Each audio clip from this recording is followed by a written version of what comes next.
Today on Shadow Talk, we welcome a high-frequency trading expert to discuss threats to the trading industry. Our guests put their devilish minds together to theorize on the types of attacks that could be performed against this very critical but often misunderstood section of the global economic system. Is it possible for cyber attackers to game the financial system? And are trading organizations and networks resilient enough to withstand sophisticated targeted attacks? We look at what attacks are possible, what the consequences would be for the financial services industry at large, and why attacks against trading platforms and the industry itself have been so few and far between. Welcome to another bumper edition of Shadow Talk. I'm your host, Rafael Amado. As always, joining me today, it's Dr. Richard Gold, Director of Security Engineering at Digital Shadows. Hey, Richard. Hey, Rafa, how you doing? Very good. And we're really excited to have a fascinating special guest on today. We have Stephen, who is a head trader at a high-frequency trading startup. Hey, Stephen, how are you doing? Hi, very well, thank you.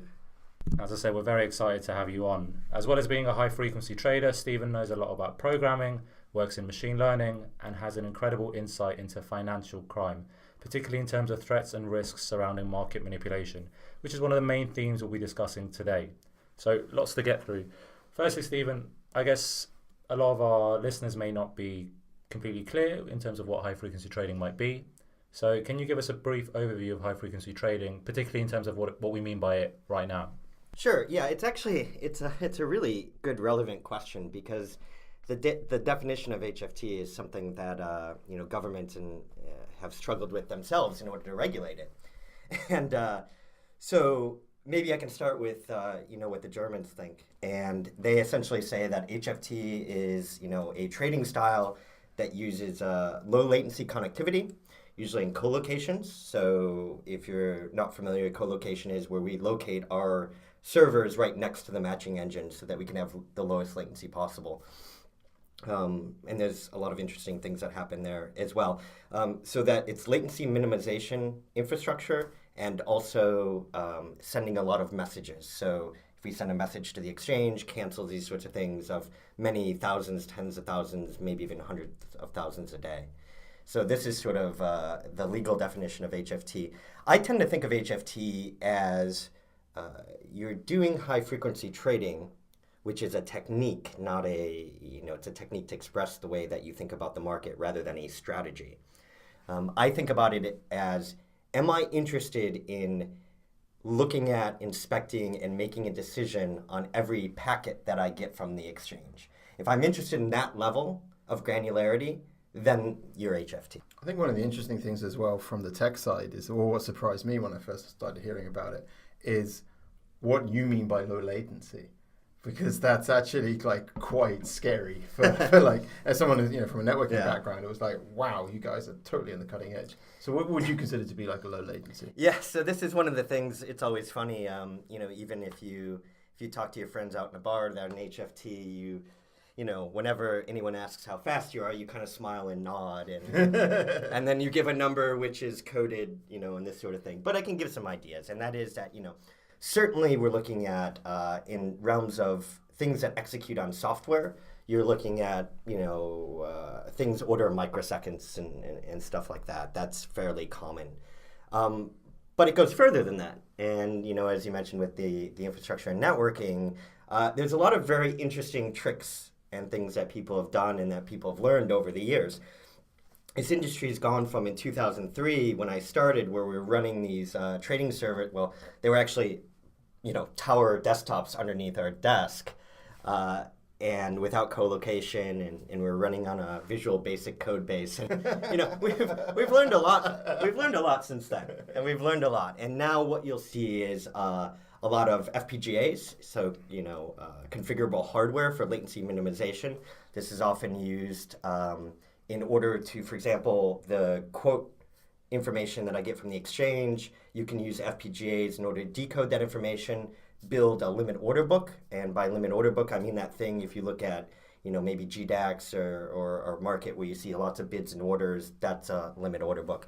So you might have the configurable hardware build that and then serve that off to your trading app.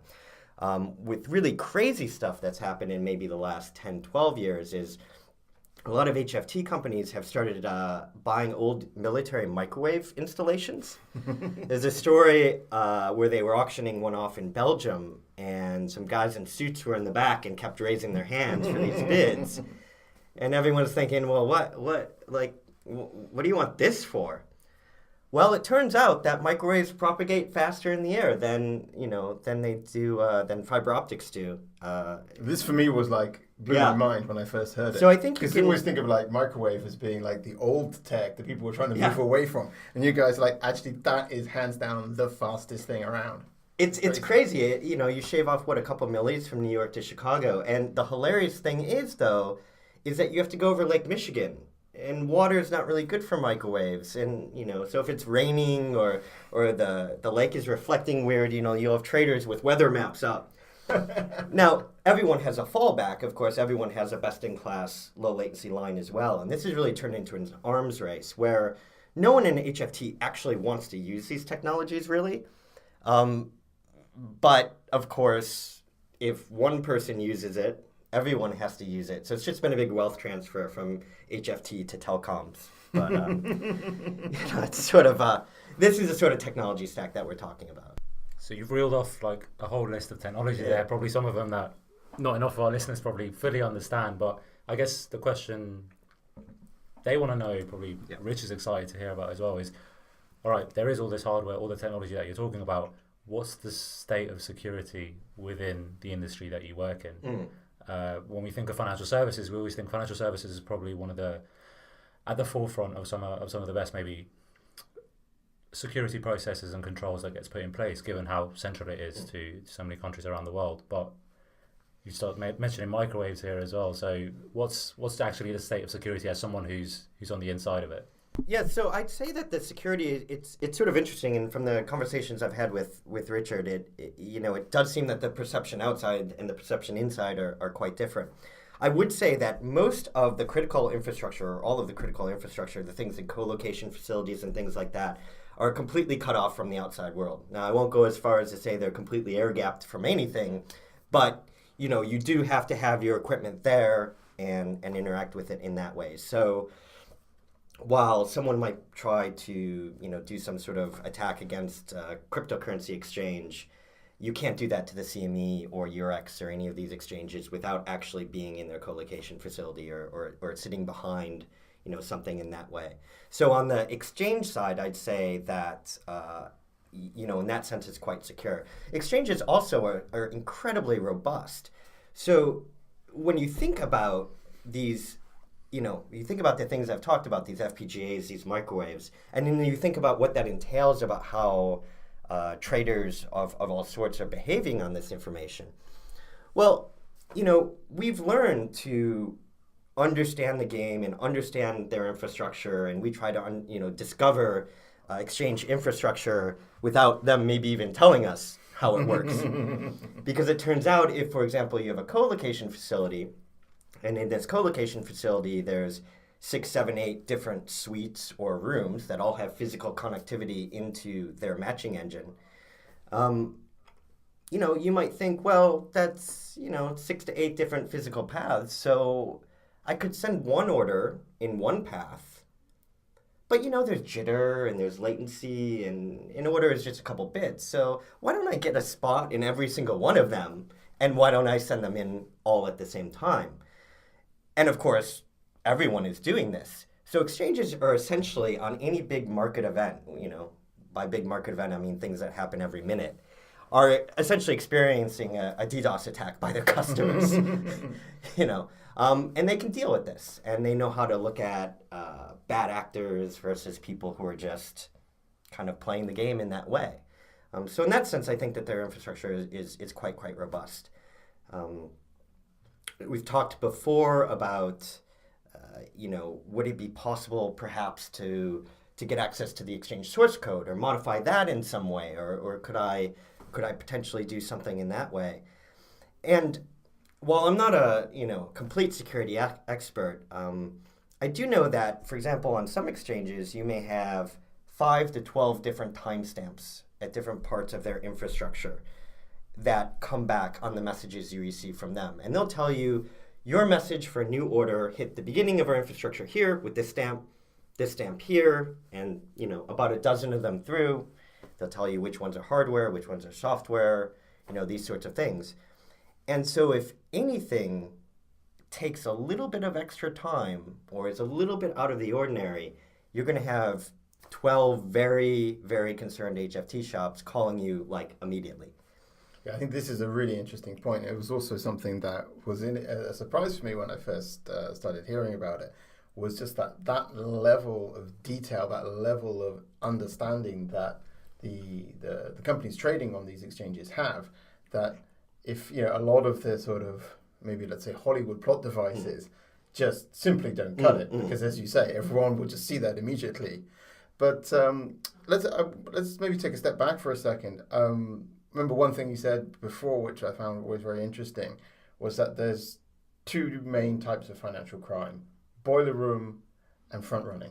And I wonder if you could talk a little bit about each one, and then maybe we can go to some examples. Yeah, absolutely. Yeah. So and I was thinking about this as well. Maybe there's three. Maybe there's market manipulation as well. Oh, okay. As well, I guess those. All right, we'll just start.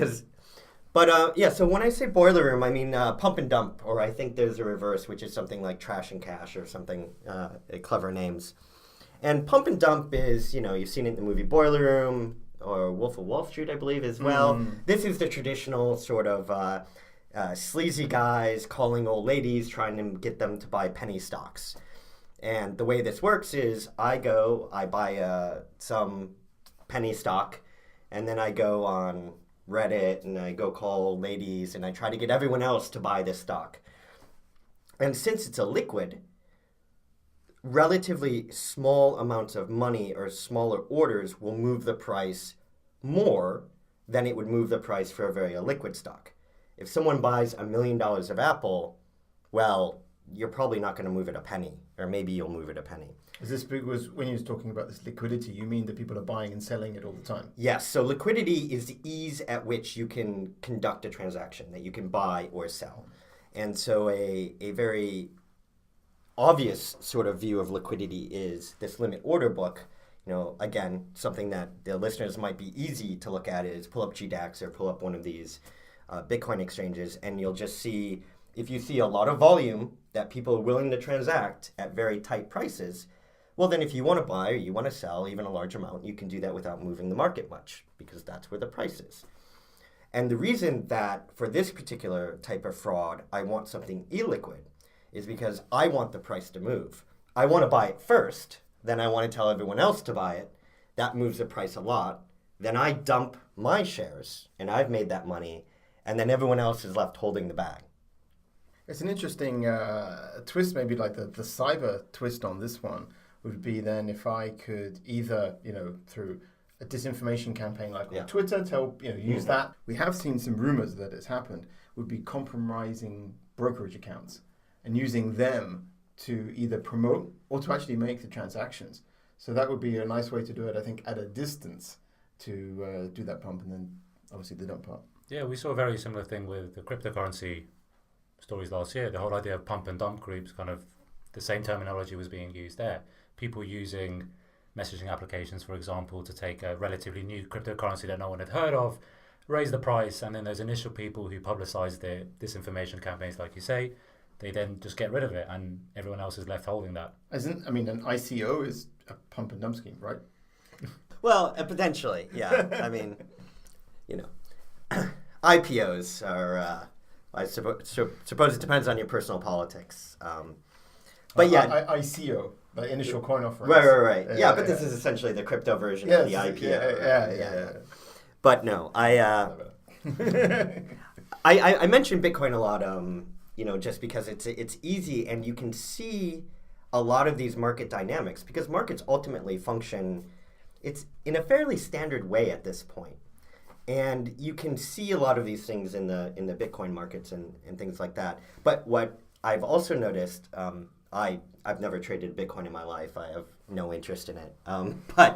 But as a market, it's really interesting, is that you can see a lot of these market manipulation things going on in front of your eyes. And you look at that and you think, oh, at some point someone's going to go, we should really regulate this. Actually, there's a reason that these regulations are a good idea. So you see a lot of these things. I mean, they're basically discovering why financial markets are the way that they are. Yeah. Absolutely. Somebody stole my Bitcoin. If only there was some central authority I could use to get redress. And you can see as well, several years ago, HFTs moved into Bitcoin, and there's a couple prominent, very large shops in Chicago who are probably the majority market makers in Bitcoin and things like this. And I think that's why Bitcoin trading in a lot of ways grew up very, very quickly, because a lot of HFT shops went, oh, we know how to do this. It's just plug and play. They can just plug and play their infrastructure. And to the extent that Bitcoin exchanges are not as robust as a proper grown-up exchange, well, if there's no regulation and they're not as robust, that just means that they're going to make a lot more money, because people who are familiar with HFT and have been doing this, if you know the light side, you know the dark side. If you know how to behave well, you know how not to behave well. Is there any? Is it possible for you to give an example without giving anything away? Of manipulation? Yeah. What would be like the dark side? So I think I spent one day looking at is it BitMEX? I believe it's BitMEX, and they've got some very interesting. They're kind of like futures contracts on Bitcoin, I think, and it seemed to me, now of course I'm just looking at it, right? So I don't actually have access to the data. I'm not on the other side, so this is a bit of supposition. But something very interesting I noticed is, because of the way that they do their margining system, and because of the way that they close out accounts to ensure that they're not left holding the bag if someone's position goes against them, it's really quite interesting. They actually show in their limit order book when there's an order there that is due to someone being stopped out. So, I mean, for example, if I had a lot of money and I were an HFT shop and I had a couple $100 million, which not a big deal, and I wanted to make some money on this exchange, well, I might just drive the price up a lot and then drive the price down a lot. And then you get this sort of momentum ignition, or this sort of almost like it's like pump and dump in a way, or it would be called momentum ignition in sort of, I think, the EU thing, where if I buy a lot and push the market up, okay, so who's losing money on that? Well, people who are short, right? So people who lose if it goes up and opposite if it's long. So I push the market up.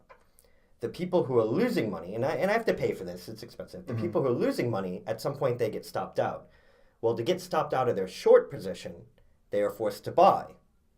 So now I've forced, by moving it up, more people to buy, which pushes the price up even more and has an outsized effect because they're forced to do it. Big size, whatever they got right then. It's a force multiplier, really, isn't it? Yeah. Exactly. Yeah. So that pushes the market up further, and then I sell. Because with market manipulation, it's not enough. I can't just, and this is actually interesting, because I think this is something that's not completely intuitive to a lot of people. I can't just push the market up and then sell without it coming back down, without anything else happening. If I spend $1 million to push the market up, and then I'm trying to sell from there, it's going to cost me $1 million or more to push it back down. So net, I'm not making any money from that manipulation. In order for me to make money, I need to ignite some momentum, or I need to cause other people to behave to push it further. I see. That's a very interesting point. And so then if we think about, sort of pump and dump and related situations. So maybe you could talk about front running. Front running. Front running is interesting, because the word front running has come to be used in a non-technical way a lot, as sort of a disparagement, or people have even said HFTs are front running. They don't. So first, the legal definition of front running is if you have client information which you have a fiduciary responsibility to protect, but then you trade on your own account with knowledge of that information. So for example, I'm a broker, you call me, you say, I want to buy 100,000 shares of Microsoft in my retirement account. And I go, oh, Richard's buying some Microsoft. So I'm going to cheekily go over here, buy a couple hundred shares from my own account. Then I place the order for the client, which moves the price. And then I sell that little bit I did on the side. So as you can see, the concept's similar. There's only so many ways to move a market. And this is illegal because I have that information ahead of time. And so I run in front of the client order. A lot of people recently have used front running to mean you're really fast. But I really take issue with this definition because an HFT who is fast and is co-located, you don't get the quotes before anyone else does. You don't get any information on that order before anyone else does. You're even Steven with everyone. Yeah. So I think I think the front running example is kind of interesting because that sort of dovetails pretty nicely with the sort of cybersecurity side of things, because essentially what you're talking about is access to non-public information in some way, right? Absolutely. And for us in cybersecurity, that's what we see threat actors doing. They're going after this confidential information. And we've seen threat groups who, when they couldn't get the payment card data they were originally after, went to pull company confidential information and exfiltrate it out of the network. And we've seen that also with some indictments recently, like the hacking team that went after the Edgar system in the States, and then the Newswire company. So maybe you could talk us through what would if I was a threat group and I got into a Newswire company, how can I, just hypothetically speaking, of course, how does that because I think for a security professional, I understand that bit pretty well, right? I've got the documents, and then suddenly it all breaks down. Now what? I think it's I've been in HFT for 18 years, and I find all these technical details really interesting. But it is true that at the end of the day, if you really wanted to make a lot of money in illegal fashion, access to non-public information is the way to go. I mean, trying to hack into an exchange or do things like this, it maybe makes for a nice movie that only I would watch, but it's really not where the edge is. Certainly, access to mergers and acquisitions data, access to economic numbers, that is massive. If someone told me what the Bank of England or the U.S. Fed was going to do the day before it happened, how soon do you what's the shortest amount of time you would need? How late could it be? How much technology am I allowed to use? Anything you want. Milliseconds. Really? Yeah. Wow. I mean, I guess the market starts to thin out a bit, maybe a minute or two before the announcement. So if I really wanted to do massive size, then 5 minutes. But I remember there was quite an issue once in that one of the news services, and I don't remember who, had an embargoed announcement. And it turned out that someone figured out that they stored that embargoed announcement across the country on different servers because they're going to, release it at the time. And what often happens in HFT when looking at things like this, or National Best Bid and Offer, all these sorts of things, is when people are talking about times, it's not enough to say what time and where, because we're talking about the speed of light now. So this actually becomes important. And so it turns out that someone had a co-located server near one of their distribution centers, and so got that information a couple millis before someone who maybe would have gotten it from New York or something like this.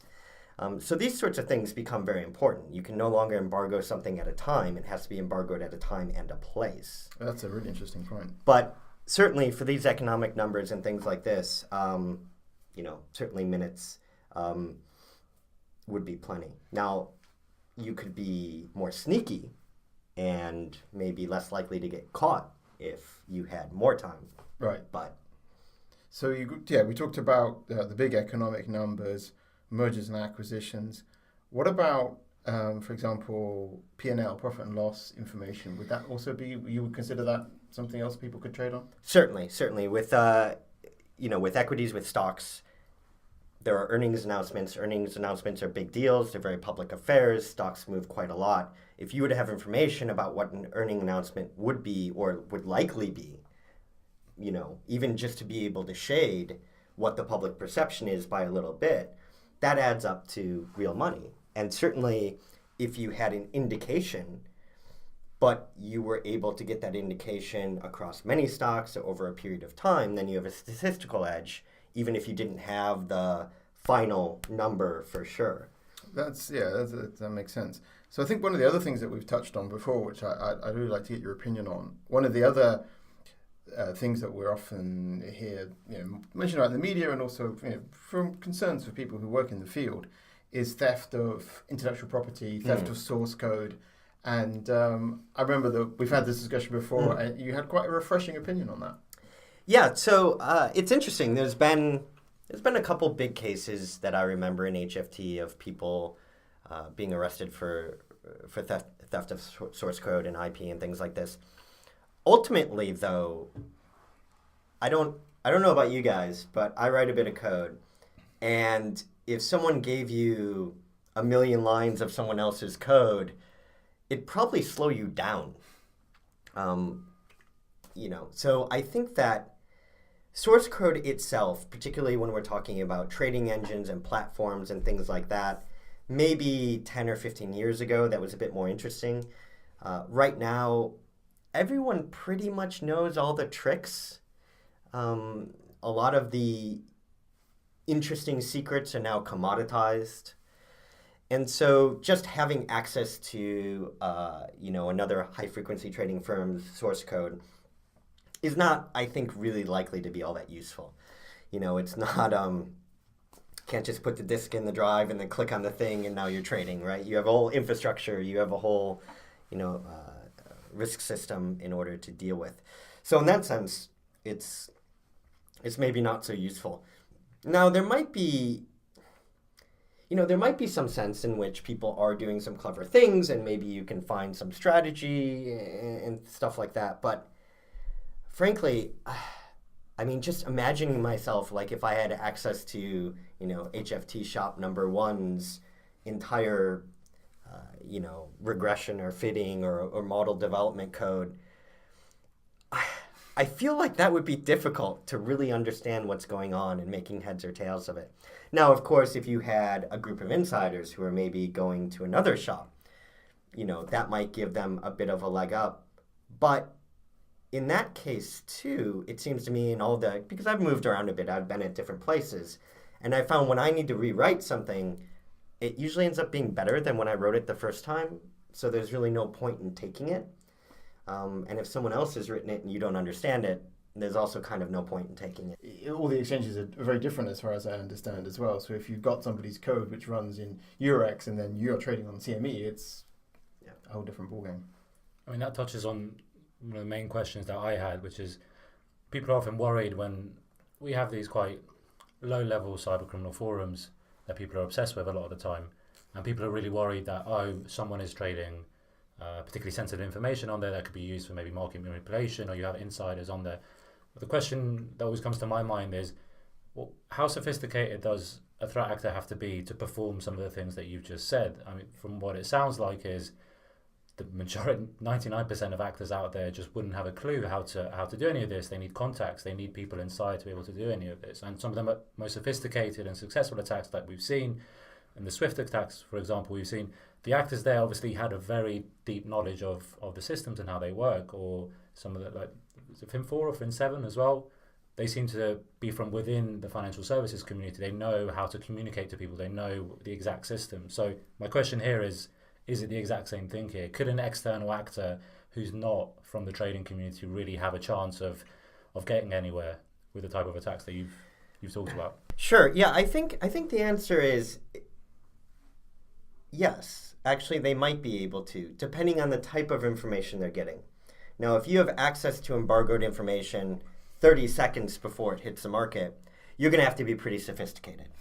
You're going to have to be a proper HFT shop. And frankly, HFT shops that I've all known tend to be pretty ethical people. We all police ourselves and each other's behavior because if the market breaks, it turns out we all lose. But if you were able to get access to an economic number, mergers and acquisitions, earning announcements that were big enough, early enough, then you could use a public online brokerage. You would have to have some knowledge of finance in order to understand how to monetize that information. And of course, the more understanding you have, maybe the more efficiently you could monetize it. But you could probably learn that if you're good enough to be able to hack into these places. You're probably smart enough and turned on enough that you could figure out or talk to someone to open an online brokerage account and maybe trade for that. Now, with that sort of trading, it would have to probably be fairly big information in order to make money on that. You would need something quite large. The Fed is expected to keep interest rates, flat, but they're going to raise a quarter of a point. The question with that sort of information is, how rich do you want to be? That's you could pretty much. I mean, just to indulge our kind of Hollywood movie plot line here. I mean, when you describe this kind of an attack, getting access to this number. I mean, it's a number, yeah, right? It's like what, an email, something like that. With the hacking crews that we see out there, I mean, they probably have the ability to get this number. So what I'm surprised about is that people aren't doing this, or if they are, we've not picked it up. The financial markets are an interesting thing. It's very difficult to find patterns in them. It turns out. I thought they were really easy to predict. It turns out, what I've learned over my 18 or so years is that it's very difficult, and it gets more difficult every year, and this is why when, as is usually the case, if you trade, your family and relatives say, "Oh, do you have any stock picks?" And I say the same thing. Just put all your money in index funds and forget that you have it. They're like, well, don't you have a good, how do you invest? Yeah, that's pretty much the way. That's what I do. Yeah, like I don't know anything on that time frame. You have to know. The HFT stuff is like, well, maybe I could give you some advice about the next 3 milliseconds, but that's basically it. And so in the same way, it's maybe hard to see when other people are doing things in the market. I mean, a rogue nation state, or even or any nation state really, if they wanted to make a bit of money. I mean, we've talked a lot about North Korea as an example, as a nation state, as a pariah state, doesn't really have that access to the international financial markets as other countries do. So that sounds to me like they want to make a bit of money to prop up their GDP. This could be a good way to do it. Yeah, I think that, there's obviously dumb ways you could do it, which would be very obvious. Like, so for example, I don't know if this is true, this might be apocryphal, but I remember a very long time ago hearing that after 9/11, it had come out that there was a lot of activity in the options market, in puts on airlines. And a put is the right, but not the obligation to sell a stock to someone else. Essentially, if you buy a put, you want the stock to go down. Now, if you see something like that, like very specific, strange, out of the ordinary interest or volume in something like an options contract, which is very leverageable. Like if you have a small amount of money and you want to turn in a lot, but you're absolutely sure you know what's going to happen, that's the way to do it. From that, you could probably easily say, yeah, okay, something was going on. But if you're, I don't even want to say relatively sophisticated, but just kind of do your homework, you could probably not move the market very much. I mean, we're talking about the very, very, the most liquid financial markets in the world, probably with the amount of money that a small team might have or be able to source, even $50, $100 million, you can hide that. So that's pretty cool. So we've been talking about like the sort of confidentiality aspect to it. Now in information security, we often talk about this triad of confidentiality, integrity, and availability. So maybe we could just talk about the other two for a little bit. I'd be interested in your view. So when you take like availability, we've seen cases where exchanges have had trouble. What do you think would be the consequences of a major financial exchange being down for a day, a week? Oh, yeah. I mean, so I'd say that, I mean, exchanges go down. Most exchanges I can think of, there's going to be at least one day a year that something goes wrong. And they open late or they don't open. And this is, it's uncommon, but it's not shocking. But they can also roll back, right? The Yeah. transactions. I mean, exchanges are obviously, these guys are, they're very good. Yeah. And they're just as good as a technologist on the HFT side. They get paid a little bit less, but they're very good and they understand what they're doing. And so in that sense, it's not a big deal. Now, if an exchange weren't to be open for many, many days, that would obviously erode confidence in exchanges. That would erode confidence in the market in general. But that's kind of the level that I think that you'd be talking about the consequences rather than, a very specific technical, the exchange is closed. The consequences would be more on this sort of social, philosophical level.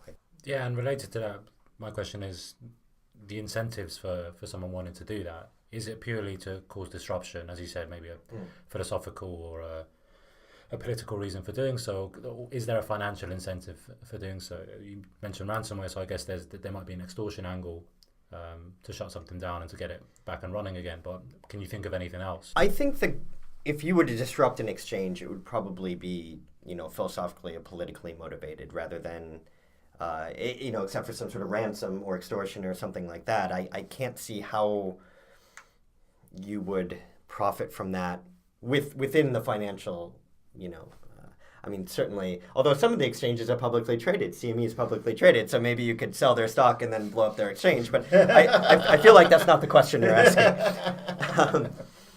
But I think at that point, and also, this is somewhat related, but on the other side as well, the exchanges are very important components of our market, but so are the HFT market makers. And so just as it would be bad if an exchange went down or an exchange had problems for an extended period of time, if a large part of the HFT community were not able to trade, that would actually affect the markets as well. The markets would be less liquid. People would have to pay more to transact, which means that large institutional investors, banks, these sorts of people would pay more in order to hedge their risk, essentially causing their costs to go up. They pass it down to the customers, this sort of stuff. So this entire ecosystem of exchanges and HFT, which are primarily market makers, which add this liquidity, really helps to sort of grease the wheels of everything. It's not, markets are not zero-sum games.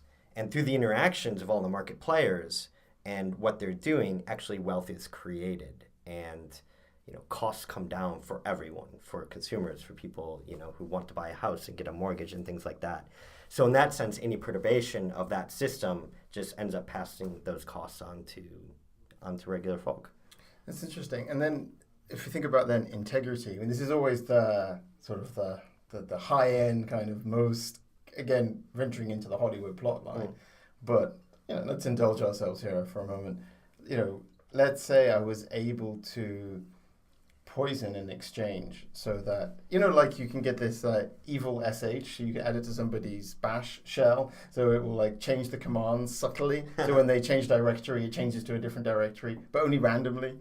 If you would just randomly inject, information so that the different HGFT firms, as an example, would not see the same information. So you get the timestamps back, but the timestamps that you get back are not exactly the same as somebody else's, but only sometimes. If you would cause that loss of confidence by poisoning the integrity of the information that's stored in the exchange, what do you think the consequences of that could be? Well, I think the consequences of that would be grave. I mean, that would be a big deal. I struggle. I feel like that would get caught in about 15 minutes. I mean, just because you have all of these, 10, 20, 50, the major HFT firms, however much they are, people are looking at tick by tick by tick data. They're looking at, exchange timestamps. They're looking at the timestamps when they've entered your own fabric. You're looking at all of these things. And you're looking at these things for an edge. You're looking at these things to understand, actually, and this is something that you see on Bitcoin exchanges, which I can talk more about because I've never worked for a firm that's really traded Bitcoin, so I have that's why I'm on this a lot. But for example, you might see that market quotes come behind, was it Cloudflare or something like this, so people can't DDoS it. But that introduces some latency. But maybe if I connect not through their REST API, but through their FIX connection, which is FIX is a professional financial exchange, format that people use, then if I send a small order and then that order gets filled, thus giving me information about where the market is, but the actual disseminated market quotes need to go through this 1 second of added latency, maybe there's a way in which I can arbitrage information and find out information over here before people over here can figure it out. Now, this sort of idea or this sort of method or this sort of approach to the game, this is what HFT is in a lot of ways. It's understanding the game and understanding the infrastructure, which is the game that you're playing. And so it's a bit of a collaborative effort between exchanges and HFT, not in the sense that they tell us how to do it. But even if they did, that wouldn't matter, because if they're telling us, they're telling everyone, and therefore then there's no edge. But it's in this way that we examine their infrastructure in order to find these little tricks, which also then imply that we would probably find these sort of idiosyncrasies and these things poisoning of the information. And it is a collaborative thing as well, in which if you find something strange, you'll call the exchange and you'll have a contact there, a technical contact, and you'll be like, yo, this is weird. What's going on with this? And they may say, well, that's what it is. But more than they're going to take it seriously if it's something that's serious. And they're going to look into it because, it's a bit like the roads. Like, all the people who drive on the roads benefit from nice roads. So in the same way, all the people who trade on exchanges benefit from, a fair and orderly market. Well, I'm sure we could talk all day. We've definitely got plenty of content here, maybe to fill 2, if not 3 podcast episodes. Stephen, it's been a pleasure having you. I've certainly learned a lot. Thank you for having me, and it's been enjoyable. And anytime I can talk, as you found out, I can talk forever about this sort of stuff, as I'm sure you can about security. All right, thank you everyone for listening. Have a great week.